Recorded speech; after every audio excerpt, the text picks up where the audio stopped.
Hello friends, எல்லாருக்கும் வணக்கம். நான் உங்கள் டேவிட் அன்பு. இன்றைக்கி நாம் இந்த வீடியோவில் ஒரு முக்கியமான வார்த்தையை கற்றுக்க போகிறோம். அந்த வார்த்தையை கற்றுக்கிட்டு நாம் தமிழில் ரொம்ப ஈஸியாக பேசக்கூடிய அந்த ஒரு சில சென்டென்சஸுக்கு எப்படி இந்த வார்த்தையை எஃபெக்டிவாக யூஸ் பண்ணலாம் அப்படிங்கிறத நம்ம லேர்ன் பண்ணிக்க போகிறோம். வீடியோவை ஸ்கிப் பண்ணாமல் பாருங்கள், அப்போ தான் உங்களுக்கு புரியும். அண்ட் இதான் ஃபஸ்ட் டைம் நம்ம சேனலுக்கு வந்திருக்கீங்க அப்படின்னா மறக்காம நம்ம சேனலை சப்ஸ்கிரைப் பண்ணிட்டு பெல் பட்டனை கிளிக் பண்ணி வச்சுக்கோங்க. அப்போ தான் நான் போடுற வீடியோஸ் உங்களை தொடர்ந்து வந்து சேரும். முடிஞ்சால் இப்போவே இந்த வீடியோக்கு ஒரு லைக்கும் போட்டு வச்சுக்கோங்க நண்பர்களே. நாம் டிலே இல்லாமல் இப்போ வீடியோக்குள்ளே போயிடலாம். ஃப்ரெண்ட்ஸ், அப்புறம் ஒரு முக்கியமான விஷயம், அடுத்த மாதத்துக்கான பேசிக் டு அட்வான்ஸ்டு கோர்ஸோட அட்மிஷனும் 1-on-1 ஸ்பீக்கிங் ப்ராக்டிஸோட அட்மிஷனும் ஸ்டார்ட் ஆயிடுச்சு. இதில் ஜாயின் பண்ணணும்னு நினைக்கிறவங்க இங்கே டிஸ்பிளே ஆகிற நம்பருக்கு எங்களுக்கு வாட்ஸ்அப் பண்ணுங்கள். நாங்கள் உங்களுக்கு டீட்டெயில்ஸ் சென்ட் பண்ணுறோம்.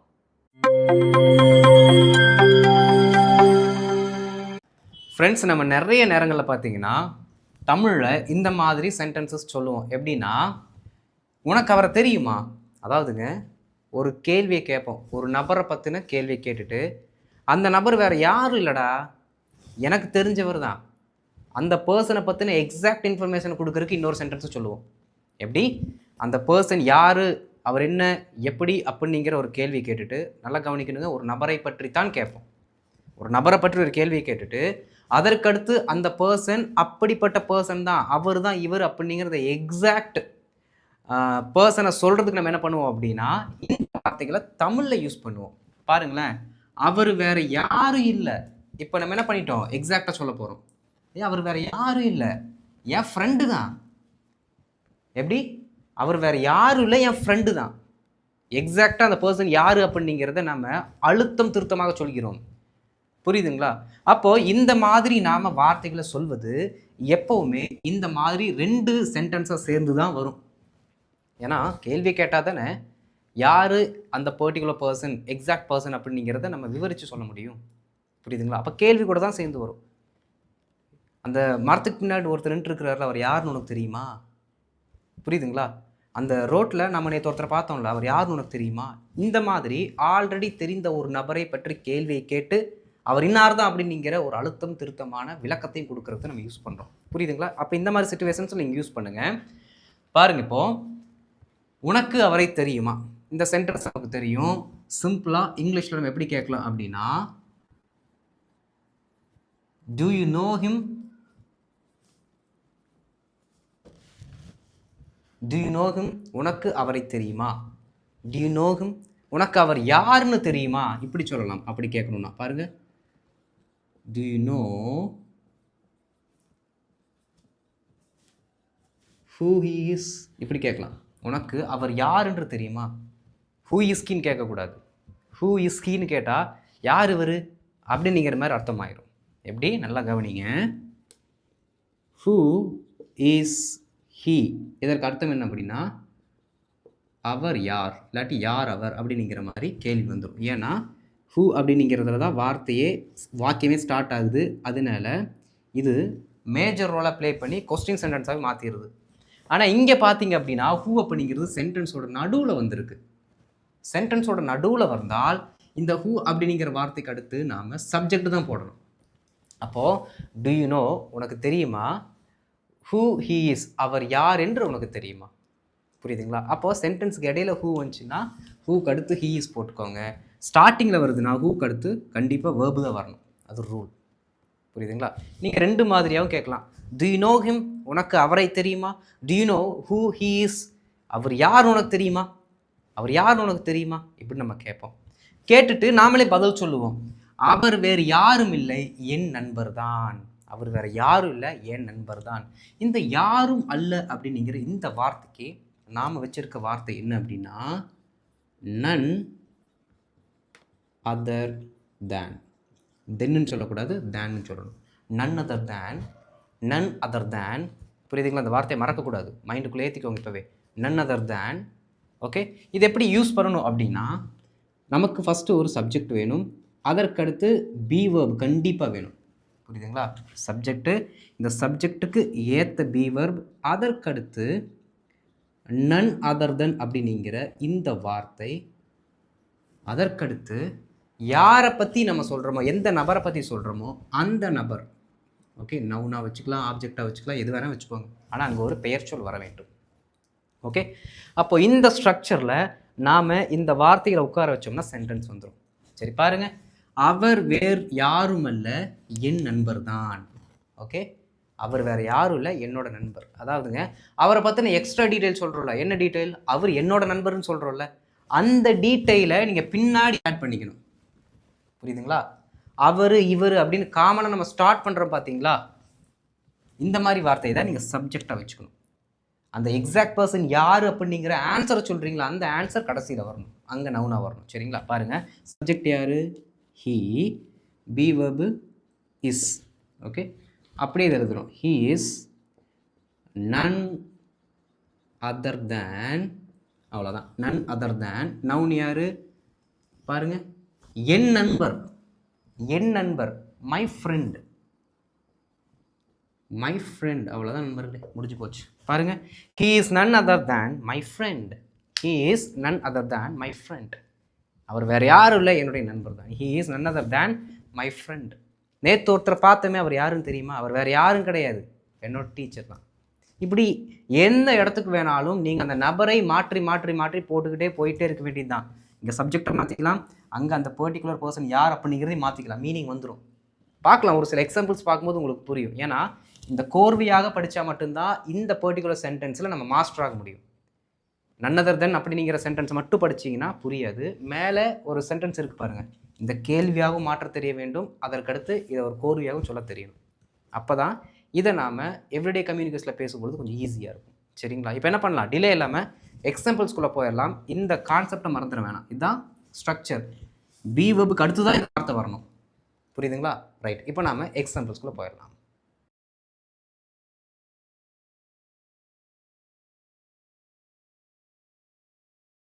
ஃப்ரெண்ட்ஸ், வழக்கமாக யூஸ்வலாக என்ன பண்ணுவோம் அப்படின்னா, சிங்கிள் ஸ்லைடில் ஒரு 5 to 6 எக்ஸாம்பிள்ஸ் நம்ம ஒர்க் அவுட் பண்ணுவோம். இது கொஞ்சம் ஸ்டோரி ஃபார்மில் இருக்கிறதுனால 2 எக்ஸாம்பிள்ஸ் தான் ஒரு ஸ்லைடுக்கு பார்க்க போகிறோம். மொத்தம் 4 எக்ஸாம்பிள்ஸை பார்க்க போகிறோம்.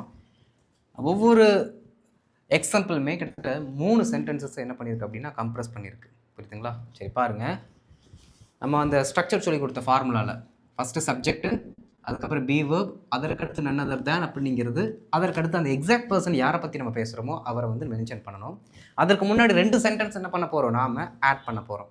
பாருங்கள் நண்பர்களே, இந்த ரெண்டுமே ப்ரெசென்ட் சினாரியோக்கு ஏற்ற மாதிரி தான் நம்ம படிக்க போகிறோம். ஓகே, நடந்த சம்பவம் அப்பயே இருக்கும், ஆனால் அந்த பர்டிகுலர் பர்சனை பற்றி ப்ரெசென்ட்டில் நம்ம என்ன பண்ணுறோம், மென்ஷன் பண்ணுறோம். ஓகே, சரி கவனிங்க. நேற்று சந்தையில் நாம் ஒருத்தரை பார்த்தோம்ல, நம்ம பேசுவோம், டே நேற்று சந்தையில் ஒருத்தரை பார்த்தோம்ல, நேற்று மார்க்கெட்டில் ஒருத்தரை பார்த்தோம்ல. ஒரு கேள்வியை சொல்லிட்டு அதை என்ன பண்ணுறோம், மறுபடியும் கன்ஃபார்ம் பண்ணுறோம். புரியுதுங்களா? இதற்கு நாம் ஆங்கிலத்தில் வச்சிருக்கக்கூடிய ஸ்ட்ரக்சரே கொஸ்டின் டேக்னு நான் சொல்லி கொடுத்துருக்கேன். தனி செஷனே அதை போட்டிருக்கோம்.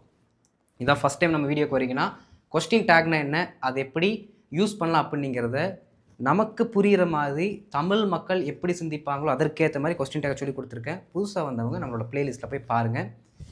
மற்றவங்க அப்படியே வாங்க கவனிங்க, இந்த வீடியோ முடிச்சுட்டு கூட போய் பாருங்கள், தப்பு இல்லை. நேற்று சந்தையில் நாம் ஒருத்தரை பார்த்தோம்ல, இந்த லா அப்படிங்கிற வார்த்தையை மட்டும் விட்டுட்டு மீதி இருக்கிற அந்த முழு அர்த்தத்தை கொடுக்கக்கூடிய வாக்கியத்தை மட்டும் நம்ம இப்போ எழுதுனா போதும். பாருங்கள், நேற்று சந்தையில் நாம் ஒருத்தரை பார்த்தோம். ரொம்ப சிம்பிள். எஸ்டர்டே பார்த்தோம், நாம் பார்த்தோம். சிம்பிள் பாஸ்டில் தான் சவுண்டு வருது, பார்த்தோம்னு தான் இருக்குது. பார்க்குறேன்னு கிடையாது, பார்ப்போம்னு கிடையாது, பார்த்துருக்குறோம் அப்படிங்கிற மாதிரி வரல, பார்த்தோம் அவ்வளோதான். அப்போ சிம்பிள் பாஸ்ட், அந்த ஆக்ஷனை செஞ்சோம் அப்படின்னு தான் சொல்லுது. அப்போது we met a person, எங்கேயாமா market, இங்கே வந்து ஒரு லொக்கேஷனை சொல்கிறோம், ஒரு லேண்ட்மார்க்கை சொல்கிறோம். புரியுதுங்களா? அப்போது லேண்ட்மார்க்குக்கு அட் அப்படிங்கிற வார்த்தையை போட்டுக்கணும், at the market. Okay, yesterday we met a person at the market. Yesterday we met the person at the market. நேற்று நாம் ஒருவரை சந்தையில் சந்தித்தோம். அப்படி தானே? அந்த வார்த்தையை சேர்க்குறோமா? அதற்கு கமா போட்டு ரைட் அப்படிங்கிற வார்த்தையை போட்டு ஒரு கேள்விக்குறி போட்டால் வேலை முடிஞ்சுது, அவ்வளோதான். சிம்பிள். கேள்வியை கேட்டுட்டு அதை கன்ஃபார்ம் பண்ணிக்கிறோம். Yesterday we met a person at the market, right. இப்படி தான் பேச்சு வழக்கில் கொண்டு வரணும். Yesterday we met a person at the market, right. Do you remember him? உனக்கு அவரை இப்போ ஞாபகம் இருக்கா? இந்த மாதிரி சும்மா நம்ம பேசலாம், இப்படி தான் நீங்கள் பேசி பழகிக்கணும்.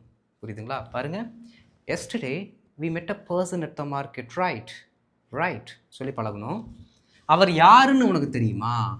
இதை ஆல்ரெடி பார்த்துட்டோம். ஓகே, அவர் யாருன்னு உனக்கு தெரியுமா? பாருங்கள், டு யூ நோ, யாருன்னு தெரியுமா? ஹூ ஹீ இஸ், அவ்வளோதான். இதுவும் கேள்வி தான். Do you know who he is, do you know who he is he, தப்பு. Do you know who is he, தப்பு. Do you know who he is, do you know who they are. புரியுதுங்களா? என்ன subject போகிறீங்களோ அதுக்கேற்ற மாதிரி B வர்பை போட்டுக்கணும். உனக்கு அவர் யாருன்னு தெரியுமா? ஆட, அவர் வேறு யாரும் இல்லை, நம்ம பக்கத்து வீட்டுக்காரரு. இந்த ஸ்ட்ரக்சரை இப்போ நம்ம அங்கே இம்ப்ளிமெண்ட் பண்ண போகிறோம். பாருங்க, he is none other than, எப்படி? he is none other than, அவர் வேறு யாரும் இல்லை, நம்மளுடைய நெய்பர் ஆர் நெய்பர், அவ்வளோதான். he is none other than our neighbor or neighbor. இப்போ சேர்த்து சொல்லும் பொழுது ஒரு லாங்கஸ்ட் சென்டென்ஸை சொல்கிற மாதிரி உங்களுக்கு ஒரு ஃபீல் வரும். சொல்லி பாருங்கள், அப்படி எங்கூட சேர்ந்து சொல்லுங்கள். Yesterday we met a person at the market, right? Do you know who he is? He is none other than our neighbor. எப்படி? எவ்வளோ சூப்பராக இருக்குன்னு பாருங்கள். மறுபடியும் சொல்லலாமா? வாங்க. Yesterday we met a person at the market, right? Do you know who he is? He is none other than our neighbor. Simple. கண்ணை மூடிட்டு அப்படியே ஒரு டைம் ஃபுல்லாக சொல்லி பார்க்கணும். புரியுதுங்களா நண்பர்களே? அடுத்து வாங்க. தெரியாத எண்ணிலிருந்து அழைப்பு வந்திருக்கிறது.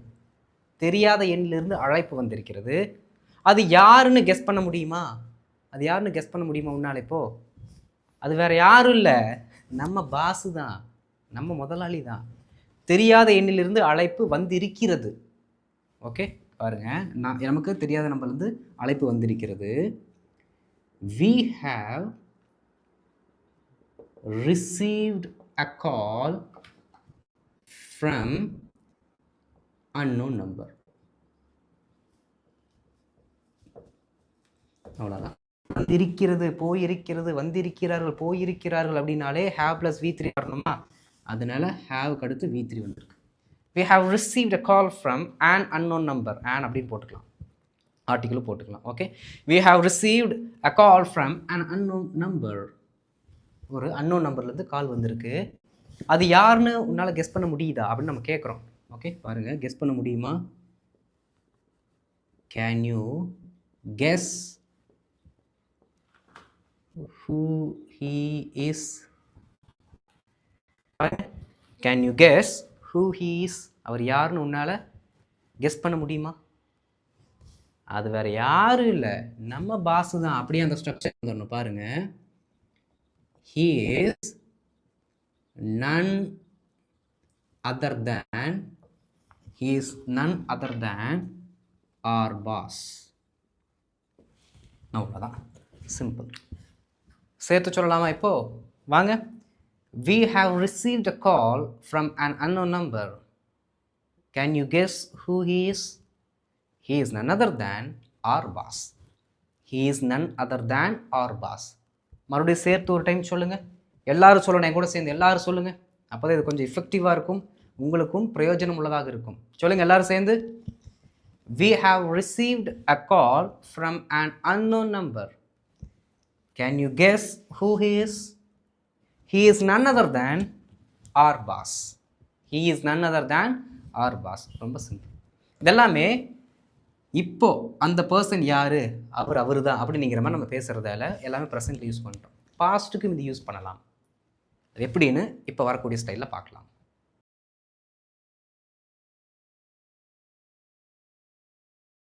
ஃப்ரெண்ட்ஸ், இப்போது second set of examples.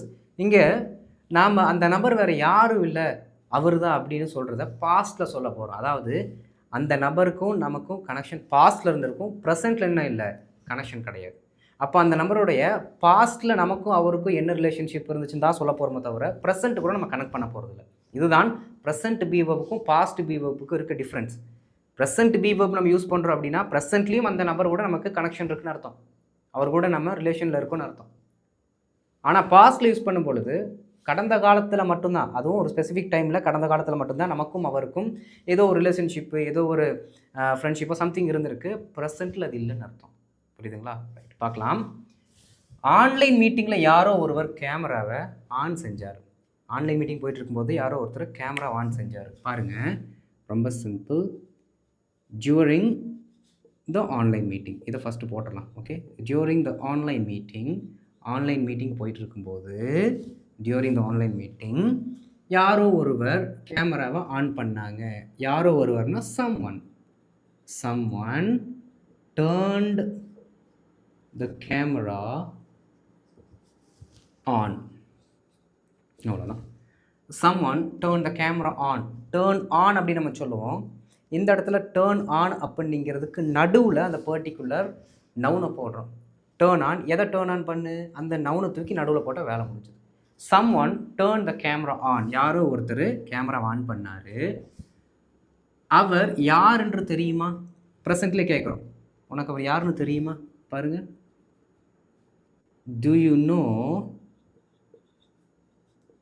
who he is? Same structure தான். அவர் உனக்கு யாருன்னு தெரியுமா? do you know who he is? அவர் வேறு யாரும் இல்லை, நம்ம பழைய கிளைண்ட்டோட குழந்தை. அப்போ பழைய கிளைண்ட், அவருக்கும் ப்ரெசண்ட்டில் நமக்கும் சம்மந்தம் கிடையாது. பழைய கிளைண்ட்டோட குழந்தை. அது தான் போட்டிருக்கோம், அவர்னு போடலை. அது அப்படின்னு நம்ம சொல்கிறோம் அப்படின்னா இங்கே இட் அப்படிங்கிற வார்த்தையை போட்டுக்கலாம். ஓகே, இட் பாஸ்டில் இருக்குனால was. It was none other than our old client's child. None other than our old client's child. None other than our old client's child. சேர்த்து சொல்லுங்க. During the online meeting, someone turned the camera on. Do you know who he is? மறுபடியும் இதை மட்டும் சேர்த்து சொல்லுங்க. During the online meeting, someone turned the camera on. Do you know who he is? It was none other than our old client's child. It was none other than our old client's child. புரியுதுங்களா? Past relationship பற்றி பேசுகிறோம். அடுத்து, இந்த பாலத்தை கட்டினது யாருன்னு தெரியுமா? இந்த பாலத்தை கட்டினது யாருன்னு தெரியுமா? அது வேறு யாரும் இல்லை, நான் தான் அப்படின்னு நம்ம சொல்கிறோம். நான் தான் அப்படிங்கிறது ப்ரெசென்ட்டில் இருக்குது. புரியுதுங்களா? ஏன்னா ப்ரெசென்ட்லேயும் நம்ம தான், பாஸ்ட்லேயும் நம்ம தான். ஓகே, இன்கேஸ் நீங்கள் பாஸ்ட் இன்சிடெண்ட்டை மட்டும் பற்றி பேசுகிறீங்க, ஓகே, பாஸ்ட்டில் மட்டும் தான் பேசுகிறீங்க, அதுக்கப்புறம் அந்த கான்ட்ராக்ட்லாம் முடிஞ்சு போச்சு, உங்களுக்கு அதுக்கு சம்மந்தம் இல்லை, இப்போ நீங்கள் ரிட்டையர் ஆகிட்டீங்க, சர்வீஸ் வெளியில் வந்துட்டீங்க அப்படின்னு சொல்கிறீங்கன்னு வச்சுக்கோங்களேன்.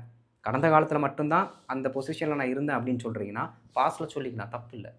பாருங்கள், இந்த பாலத்தை கட்டியது யாருன்னு தெரியுமா? மேலே ஒரு சென்டென்ஸ் ஃபுல்லாக சொல்லியிருக்கோம்ல, அந்த மாதிரி சொல்லாமல் டைரெக்டாக யாருன்னு தெரியுமான்னு கேட்குறோம். பாருங்கள், do you know, பாலத்தை கட்டியது, who built this bridge. Okay, ஆனால் நம்ம ஊரில் கட்டுறதெல்லாம் பார்த்தீங்கன்னா பிரிட்ஜு கிடையாது, அதெல்லாமே ஃப்ளைஓவர். ஃப்ளைஓவர்னு தான் சொல்லணும், பிரிட்ஜுன்னே சொல்லக்கூடாது. பிரிட்ஜ் அப்படின்னா தண்ணிக்கு மேலே இருக்கிறது. புரியுதுங்களா? வாகனங்கள் கீழே ஓடிட்டு இருக்கும், மக்கள் நடமாட்ட கீழே இருக்கும், மேலே பார்த்தீங்கன்னா ஒரு பாலம் மாட்ட போகுதுன்னா அந்த பாலத்துக்கு ஃப்ளைஓவர் தான் சொல்லணும். சரிங்களா? சரி, பாருங்கள். do you know who built this flyover? who, யார் கட்டியது, ஹூக்கு அடுத்து இங்கே அந்த பர்டிகுலர் வேர்பை கொண்டு வந்துட்டோம். ஏன் இங்கே கொண்டு வந்திருக்கோம் அப்படின்னா, இங்கே யார் அப்படிங்கிறத கேள்வியே. நண்பர் நல்லா கவனிக்கணும், இங்கே யாருங்கிறத கேள்வி. இந்த ஹூக்கு அடுத்து நவுனை போட்டோம்னா மீனிங் வராது, நான் சிங்காக போயிடும். யார் அப்படிங்கிறத கேள்வி, இதற்கடுத்து அந்த நவுனை போட்டோம்னா யார் அப்படிங்கிறதுக்கு ஆன்சர் வந்துடும்ல. இங்கே அந்த நவுனை போட்டால் ஆன்சர் வந்துடும், அப்படி ஆன்சர் வரக்கூடாது. அதற்காக தான் இந்த இடத்துல என்ன பண்ணிட்டோம், அந்த நபரை போடாமல் அவர் செய்த ஆக்ஷனை மட்டும் போட்டிருக்கோம். ஓகே, இஸ்ஸு, வாசு, வேறு என்ன வரல, டூ, டிட்டு, அந்த மாதிரி எதுவும் போடக்கூடாது. டைரக்ட் மெயின் வெர்பு போட்டோம்னா இது வந்து காமன் சென்டென்ஸாக மாறிடும். சரி, பாருங்கள். do you know who built this flyover? இந்த பாலத்தை கட்டினது யாருன்னு தெரியுமா? அது வேறு யாரும் இல்லை, அப்படி எழுதியிருக்கோம். பாருங்கள், அதுதான் போட்டிருக்கோம். அப்போது it was, பாஸ்ட் இன்சிடென்ட் மட்டும்தான் பற்றி பேசுகிறோம். Okay, it was none other than me. அவ்வளோதான். இன்னும் அதற்கும் எனக்கும் கனெக்ஷன் இருக்குது. இன்னும் அதில் தான், அந்த கான்ட்ராக்டில் தான் நான் இருக்கேன், அதில் தான் இருக்கா அப்படின்னு ப்ரெசென்ட்லேயும் நீங்கள் உங்களோட அந்த ரிலேஷன்ஷிப்பை சொல்லணும், அதோடைய ஸ்டேட்டஸை சொல்லணும் அப்படின்னா நீங்கள் என்ன பண்ணிக்கலாம், இட்டுஸ்ன்னு சொல்லிக்கலாம், தப்பு இல்லை. ஓகே, அப்போ தான்டா நான் அதை கட்டினேன், இப்போ எனக்கும் அதுக்கு சம்மந்தம் கிடையாது, அதுலேருந்து நான் விலகிட்டேன். எப்படி, அந்த டைமில் அந்த வேலையை நான் செஞ்சேன், ஆனால் இப்போ எனக்கும் அதுக்கு சம்மந்தம் இல்லை, என்னோடய வேலையெல்லாம் முடிஞ்சுது, அது வந்து அந்த கான்ட்ராக்ட் வந்து முழுசாக நான் வெளியில் வந்துட்டேன் அப்படிங்கிற மாதிரி நீங்கள் சொல்கிறீங்க அப்படின்னா ப்ரெசென்ட்டில் அதுக்கும் நமக்கு கனெக்ஷன் இல்லாத மாதிரி ஆயிரும். அதனால் ப்ரெசென்ட் பி வெர்ப் நீங்கள் யூஸ் பண்ணிக்கலாம். ஓகே, சரி கவனிங்க. Do you know who built this flyover? Do you know who built this flyover? It was none other than me. It was none other than me. இப்படி சொல்லிக்க வேண்டியது சர்ப்ரைஸாக இருக்கும் எல்லாத்துக்கும். ஓகே, பிரிண்டர் உடைச்சது யாருன்னு கேட்டிங்கல்ல சார், பிரிண்டர் உடைச்சது யாருன்னு கேட்டிங்கல்ல, அது வேறு யாரும் இல்லை, சூர்யா தான். வேறு யாரும் இல்லை, சூர்யா தான். பாருங்கள், பிரிண்டரை உடைச்சது யாருன்னு கேட்டிங்கல்ல, பிரிண்டரை உடைச்சது யாருன்னு கேட்டிங்கல்ல, ரொம்ப சிம்பிள். பாருங்கள், யூ ஆஸ்ட் மீ, பாருங்கள், you asked me who broke the printer, right. Right, ஏன்னா அந்த இல்லை தானே அப்படிங்கிற வார்த்தை வந்திருக்கிறதுனால சென்டென்ஸோட கடைசியில் ரைட் அப்படிங்கிற வார்த்தை ஆட் பண்ணிடணும். You asked me who broke the printer, right. You asked me நீங்கள் என்ன கேட்டீங்க, என்னென்னு கேட்டீங்க, ஹூ broke the printer, பிரிண்டரை உடைத்தது யார், ஹூ broke the printer. புரியுதுங்களா? ரைட், அப்படி தானே. நீங்கள் என்கிட்ட பிரிண்டர் யார் உடைச்சாங்கன்னு கேட்டிங்கல்ல, you asked me who broke the printer, right. அது வேறு யாரும் இல்லை, சூர்யா தான். பாருங்க, it was none other than Surya. Okay, சூரியனுங்கிறது ஒரு காமன் பெயர் ஆயிடுச்சு, காமன் நவுனு. ஆணுக்கும் வச்சுக்கலாம், பெண்ணுக்கும் வச்சுக்கலாம். அப்போ அது மேலாகவும் இருக்கலாம், ஃபீமேலாகவும் இருக்கலாம். இப்போ சூர்யா என்ன இல்லை, கம்பெனியில் இல்லை, ரிசைன் பண்ணிட்டு போயிட்டாங்க. ரிசைன் பண்ணுறதுக்கு முன்னாடி என்ன பண்ணியிருந்தாங்க, அவங்க உடச்சிருந்தாங்க. இப்போ தான் எனக்கு தெரிய வருது, அதை உடச்சது சூர்யா தான். பாருங்க, you asked me who broke the printer, right. It was none other than Surya. It was none other than Surya. ரொம்ப சிம்பிள். புரிஞ்சுதுங்களா நண்பர்களே? அப்போ இந்த மாதிரி இந்த none other than அப்படிங்கிற வார்த்தையை நீங்கள் யூஸ் பண்ணோம்னா அதற்கு முன்னாடி ஒரு பேக்ரவுண்ட், ஒரு கான்டெக்ஸ்ட்டு நீங்கள் க்ரியேட் பண்ணிக்கணும். அது ஒன்று நடந்துச்சு இல்லை, அதில் இன்வால்வ் ஆனது யாருன்னு தெரியுமா, அது வேறு யாரும் இல்லை, இவர் தான். இந்த மாதிரி ஒரு ஸ்டோரி ஃபார்மில் இந்த ஸ்ட்ரக்சரை நீங்கள் ஃபாலோ பண்ணாதான், ப்ராக்டிஸ் பண்ணாதான் உங்களால் எவ்ரிடே கம்யூனிகேஷனில் நல்லா ஃப்ளூவெண்ட்டாக பேச முடியும். ஐ திங்க் இந்த வீடியோ உங்களுக்கு ரொம்ப யூஸ்ஃபுல்லாக இருந்திருக்குன்னு நினைக்கிறேன். நல்லா ப்ராக்டிஸ் பண்ணுங்கள். புரியுதுங்களா? இந்த வீடியோ உங்களுக்கு பிடிச்சிருந்துச்சுன்னா மறக்காமல் லைக் பண்ணிட்டு மற்றவங்க ஷேர் பண்ணுங்கள். அண்ட் இதை ஃபஸ்ட் டைம் நம்ம சேனலுக்கு வந்திருக்கீங்க, மறக்காம நம்ம சேனலில் சப்ஸ்கிரைப் பண்ணிட்டு பெல் பட்டன் கிளிக் பண்ணி வச்சுக்கோங்க. அப்போ தான் நான் போடுற வீடியோஸ் உங்களுக்கு தொடர்ந்து வந்து சேரும். நிறைய ஷார்ட்ஸும் போடுறோம். ஷார்ட்ஸ்லேயுமே ஒரு 2 to 3 மினிட்ஸில் ஒரு நல்ல ஐடியாவை நாங்கள் டெலிவர் பண்ணுறோம். அதையும் பாருங்கள், பார்த்து பயனடைந்து கொள்ளுங்கள். ஓகே, இதற்கான ஹோம்ஒர்க்கை பண்ணுங்கள். ஆன்சர்ஸ் எங்கே இருக்கும், வாட்ஸ்அப் சேனல் இருக்கும். வாட்ஸ்அப் சேனலோட லிங்க்கு ஃபஸ்ட் காமெண்ட்டில் பின் பண்ணி வச்சுருப்போம். அதில் போய்ட்டு நீங்கள் என்ன பண்ணுங்கள், உங்களோட ஆன்சர்ஸை இங்கே காமெண்ட்டில் போட்டுட்டு அங்கே செக் பண்ணிக்கோங்க. ரைட், அடுத்த வீடியோவில் பார்க்கலாம். Thank you friends.